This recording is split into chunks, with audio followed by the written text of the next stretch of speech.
It's the 1930s. The disasters of the past have fostered a technologically advanced future where the United States has been disunified and the air pirates now rule the skies. Welcome to the world of Crimson Skies. You are placed into the cockpit of Nathan Zachary, the leader of the notorious gang of fortune hunters brilliantly named the Fortune Hunters. Just from a few glances, you could probably surmise by his looks and demeanor he's basically what happens when urbane characters like Indiana Jones and James Bond have a baby. But he is what happens when that baby is constantly chucked into walls.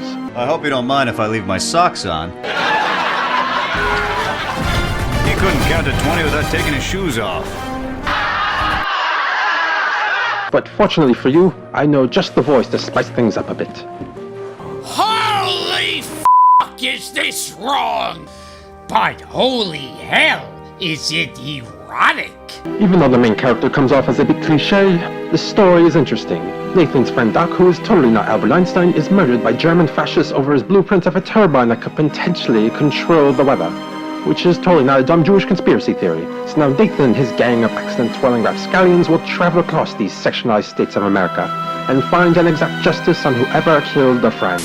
Oh god, I can't do it anymore. Back to my normal voice. Yes, it's a revenge tale, but it's an intriguing one at that because of its really unique setting. Your travels will take you to such places as the beautiful shores of Mexico to the desolate, lonely landscapes of the Navajo-controlled region of former Arizona, to the stunning vistas of sky-high skylines of a Chicago that will definitely never be. But what good are great graphics and locations if the game is not fun to play? And my goodness, is it fun. It's easily the best part of the game. Everything you could shoot from looks and feels fantastic.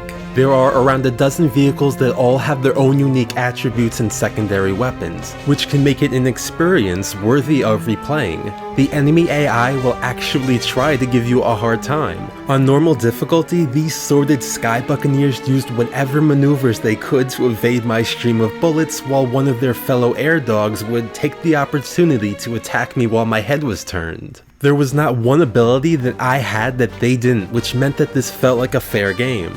The physics of the planes also look and feel fluid, from the most simple movements as rocking from side to side or the more advanced maneuvers to avoid fire. Watch this. Do a barrel roll! We'll have to work on that. I'm not a person who usually plays games like this, but I found its arcade style very easy to pick up and play. If you just barely nudge a wall, you don't have to be too worried about the game penalizing you. The missions also feel very different from each other, both in what they have you do and how you can play them, which means that there is plenty of room for player choice. For instance, on one mission where you're tasked with protecting a train, you can either, as usual, pilot your airplane, or you can get on one of the many turrets on board the train and open fire on anyone foolish enough to cross your crosshairs. Even the awesome boss battles have cool designs like this Tesla-powered spider, or this centipede, or this freaking humongous zeppelin. What's more, to break up the game from constant plane combat, they give you a wide variety of diversions like races, turret segments where you protect cargo from other pirates, and picking up and moving crates. Oh Shenmue, can I ever escape you? But not everything in this mile-high tale is a smooth ride. Great!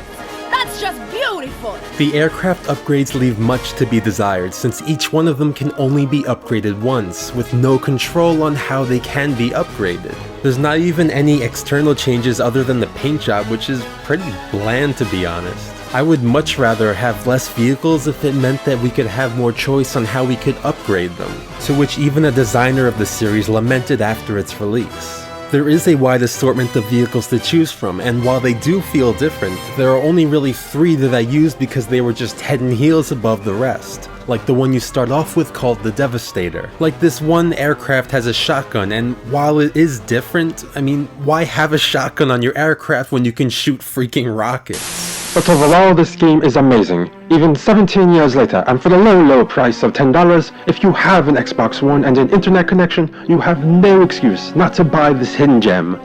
Tonight, we celebrate. As you should. That's why I give it a 4 out of 5. Hey, thanks for watching. If in the event you maybe, somehow, potentially, in a way, like the video, I would truly appreciate the possibility of a predicament where you subtly press the subscribe button. Ciao.